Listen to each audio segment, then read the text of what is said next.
ஆண்டவரும் இரட்சகருமாக இயேசு கிறிஸ்துவின் இனிய நாமத்தில் உங்கள் யாவருக்கும் அன்பின் வாழ்த்துக்களை தெரிவித்துக் கொள்கிறேன். அருமையான தேவ பிள்ளைகளே, new day new hope daily devotion மூலமாய் இந்த நாளில் கூட உங்களை சந்திப்பில் நமக்கு மகிழ்ச்சி அடைகிறேன். அல்லேலூயா. இன்றைக்கு கூட கர்த்தர் நமக்கு கொடுக்கிற வார்த்தை என்ன? ஓசியாவின் தீர்க்க தரிசன புஸ்தகம் 11ஆம் அதிகாரம் 8வது வசனம் கூட வாசிக்க கேட்போம். எப்ராயிமே, நான் உன்னை எப்படி கைவிடுவேன்? இஸ்ரவேலே, நான் உன்னை எப்படி ஒப்பு கொடுப்பேன்? எப்ராயிமே, நான் உன்னை எப்படி கைவிடுவேன்? அது மாத்திரம் இல்லாம இஸ்ரவேலே, நான் உன்னை எப்படி ஒப்பு கொடுப்பேன்? தேவப்பிள்ளையில நம்ம ஆண்டவரியா நம்மை கைவிடாத தகப்பன். நான் உன்னை விட்டு விலக மாட்டேன், உன்னை கைவிட மாட்டேன். எத்தனை வாக்குத்தத்தங்களை ஆண்டவர் சொல்லியிருக்கிறார். பல இடங்களை நம்ம பார்க்கணும் அல்லவா? மோசையை அழைத்த ஆண்டவர் மோசையை கைவிடலை. மோசை என்னை விட்டுருங்க ஆண்டவரே, வேற யாருன்னா பாருங்க, ஏன்பா என்னை தொல்லை பண்ணுறீங்கன்ற மாதிரி எவ்வளோ மோசை கேட்குறார். ஆனால் மோசையை கர்த்தர் கைவிடவே இல்லை. மோசைக்கு எதிராக எத்தனையோ கடினமான சூழ்நிலைகள்.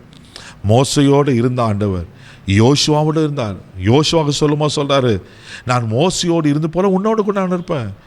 நான் மோசையை விட்டு விலகாத போல நான் உன்னை விட்டு விலக மாட்டேன், உன்னை கைவிட மாட்டேன். தேவப்பிள்ளை, இன்னைக்கு உங்களை பார்த்து என்னை பார்த்து ஆண்டவர் சொல்கிறாரு, நான் உன்னை கைவிட மாட்டேன். இந்த ஆண்டு முழுவதும் உங்கள் கரம்படித்து அற்புதமாய் நடத்துவார். தேவப்பிள்ளைல இந்த ஆண்டு மாத்திரம் இல்லை, இதுவரை நடத்தினார்ல, இனி வரங்க வாழ்நாள் முழுவதும் உங்களை கரம்பிடித்து நடத்த உண்மையில் இருக்கிறார். இங்கே எப்படி கைவிடுவேன்னு சொல்லிட்டு அடுத்த ஒரு காரியம் சொல்லப்பட்டிருக்கு. உன்னை நான் எப்படி ஒப்பு கொடுப்பேன்? யாருக்கெல்லாம் ஒப்பு கொடுக்கறது? மனுஷர்களை, சத்துருக்களை, பிரச்சனையில், போராட்டத்தில், கடனில், அவமானத்தில், வியாதியில் கர்த்தர் ஒப்பு கொடுப்பாரா? ஒரு நாளும் ஒப்பு கொடுக்க மாட்டான். ஒரு நாளும் ஒப்பு கொடுக்க மாட்டான். தைரியமாக இருங்க. ஆமேன். அவர் நம்மளுக்கு தகப்பனா, அவர் தாயா, மூத்த சகோதரனா, நல்ல நண்பரா, நம்மளுக்கு ஒரு நல்ல ஆலோசகரா, நம்ம எல்லாவற்றுக்கும் அவரை தானே சார்ந்திருக்கிறோம். அவரை நம்ம மேலே எவ்வளோ அக்கறையுள்ள தேவனாக இருக்கிறல்லவா? நம்ம தலைமையிலெல்லாம் எண்ணி வைத்திருக்கிறாரு. அவருடைய உள்ள கருத்தில் நம்மளை வரைந்து வைத்திருக்கிறாரு. நம்ம நினைவாகவே இருக்கிறாரு. நம்ம உட்காரத்தில் எழுந்திருக்கல தூரத்துலேருந்து அறிகிற ஆண்டவராக இருக்கிறாரு. அவருங்களை சத்துருக்களை ஒப்பு கொடுத்துருவாரா? ஒரு நாளும் ஒப்பு கொடுக்க மாட்டா.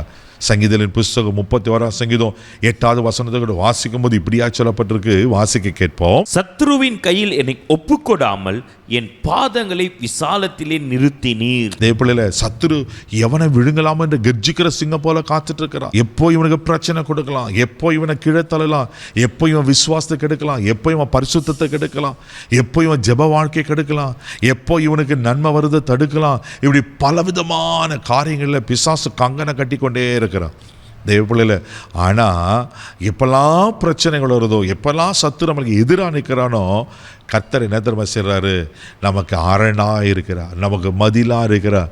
அழிவும் நாசமும் உன் எல்லைகளில் கேட்கப்பட மாட்டாதுன்னு சொன்ன கர்த்தர் ஒரு நாள் நம்மளை அழிவு நாசத்துக்கு, பிரச்சனை போராட்டத்துக்கு ஒப்பு கொடுக்கவே மாட்டார் அல்லவா? தேவப்பிள்ளையில, இவ்வளோ நல்ல ஆண்டவரில் இன்னைக்கு சொல்கிறார், எப்படி நான் ஒன்று ஒப்பு கொடுப்பேன்? வேதத்தில் வாசிக்கிறோம். 1 சாமுவேல் புஸ்தகம் 23ஆம் அதிகாரம் 14ஆம் வசனத்தை கூட வாசிக்கும் போது இப்படியா சொல்லப்பட்டிருக்கு. வாசிக்க கேட்போம். தாவீது வனாந்தரத்தில் உள்ள அரணான ஸ்தலங்களில் தங்கி சீப் என்னும் வனாந்தரத்தில் இருக்கிற ஒரு மலையின் தரித்திருந்தான். சவுல் அனுதினமும் அவனை தேடியும் தேவன் அவனை அவன் கையில் ஒப்பு கொடுக்கவில்லை. பாருங்க, சவுலுக்கு எப்படியாவது தாவனை கொல்லணும், எத்தனையோ விதத்தில் வகை தேடுறான். ஆனால் ஒரு நாளும் தாவீது மேலே சவுல் ஒரு நாள் கை போட முடியவில்லை. ஆமே. அந்த அழகாக வசனம் சொல்லப்பட்டது, தாவீதை சவுல் கையில் ஒப்பு கொடுக்கல. தேவப்பிள்ளையில், தாவீதின் தேவன் நம்முடைய தேவனாக இருக்கார். உங்களை ஒப்பு கொடுத்து விடுறாரா? உங்களை சத்துரு கையில் ஒப்பு கொடுக்க மாட்டேன் இல்லை. அதுக்கு மாறா நேரத்தமாக சொல்லார், சத்துருக்களுக்கு முன்பாக நான் உனக்கு ஒரு பந்தி ஆயத்தப்படுத்தி உன் தலையை எண்ணெயால் அபிஷேகம் பண்ணி உன் பாத்திரத்தை நிரம்பி அடைய பார்க்குறேன். இன்றைக்கி ஆண்டவர் அதை தான் செய்ய போகிறாரு. இதை நம்புங்க, உங்கள் பாத்திரம் நிரம்பி அழியும். கண்களை முடி நம்ம ஜெபிக்கலாம். அன்பு தகப்பனே, உமக்கு நன்றி சொல்லி உங்க துதிக்கிறோம். ஸ்தோத்திரப்பா, சத்துரு கையில் ஒரு நாள் எங்களை ஒப்பு கொடுக்காத தேவன் ஆண்டவரே.